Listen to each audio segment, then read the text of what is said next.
Okie dokie. Hades' Daughter, Chapter 5. I can still see that swirl. Yep, there it is. Daddy, what's this thing? That's a crazy looking T. The next morning, when the men rose and set to break their fast, Brutus called them to stand before him and announced that they were to sail 2 days south to a city called Mesopotamia. Well, you have to lift your...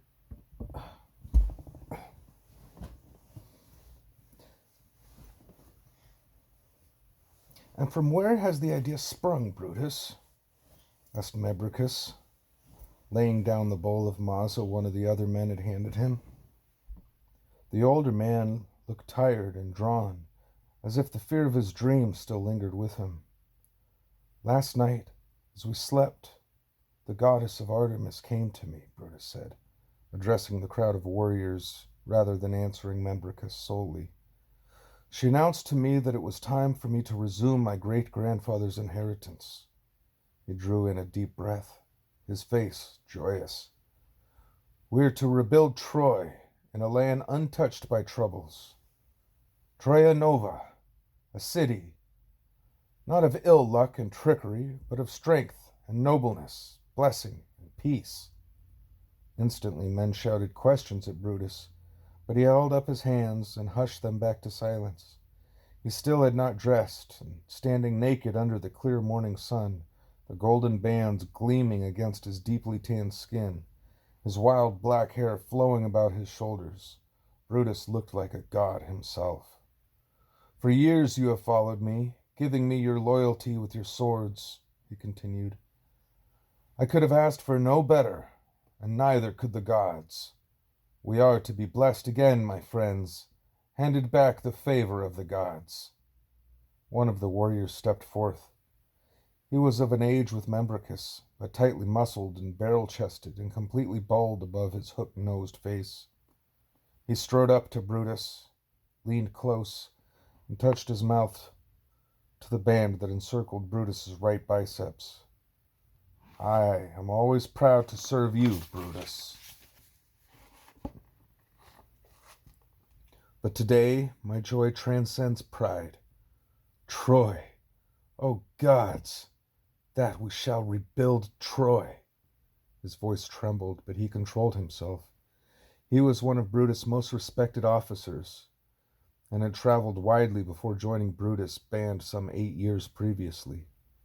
Brutus smiled and laid his hand on the man's shoulder. Hicetaean, I can see by your eyes that there is something more you want to tell me. I know of this Mesopotamia, Hicetaean said. It is ruled by a man called Pendrasus, Brutus said. This the goddess told me. Oh, aye, Hicetaean said. And did she say more? That it contains a test I must endure before we travel farther. Ah, Hicetaean nodded. I think I may know to what she refers. My mother came from Mesopotamia. She and her mother escaped when she was but a babe in arms.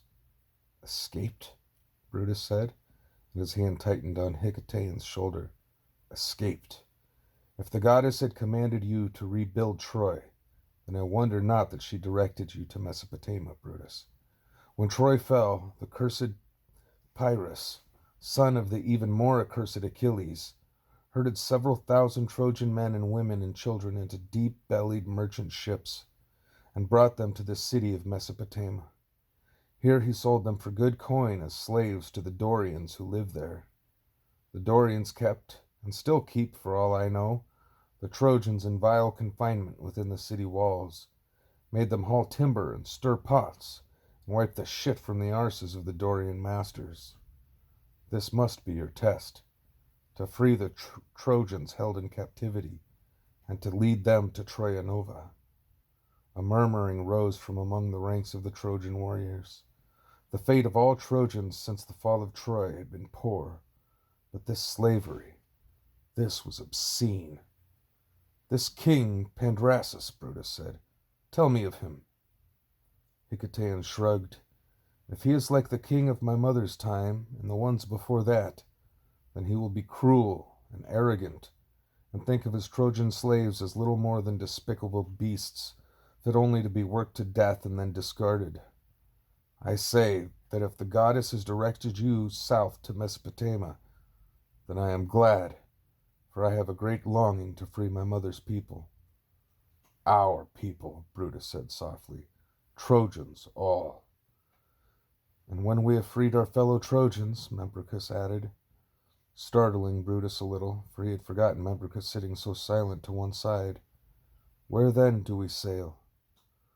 Artemis will show me once we have taken our people from Mesopotamia and sailed one day south to an island where she has promised to meet me. Later, when the men were breaking camp and wading out to their low-slung warships, Membricus pulled Brutus to one side.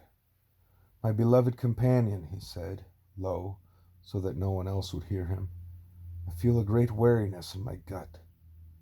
Membricus moved very close to Brutus, so close their shoulders touched, and Membricus shivered. Artemis, he said, how can this be so?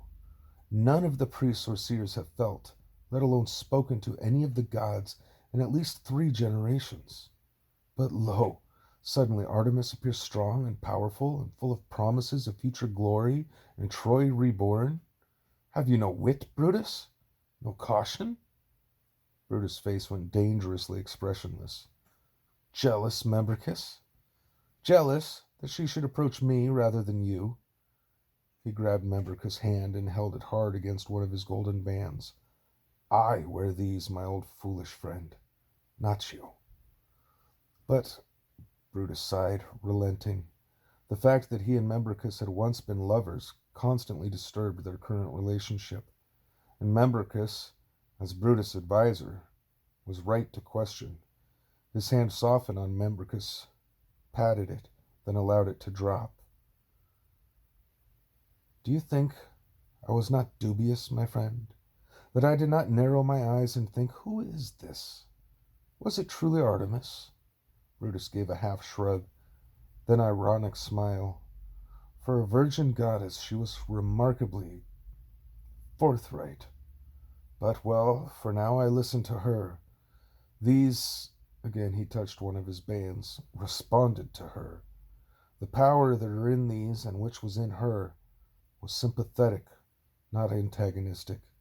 I did not feel evil or darkness or ill will from her. Only, oh, I can see well enough what you felt from her, Brutus.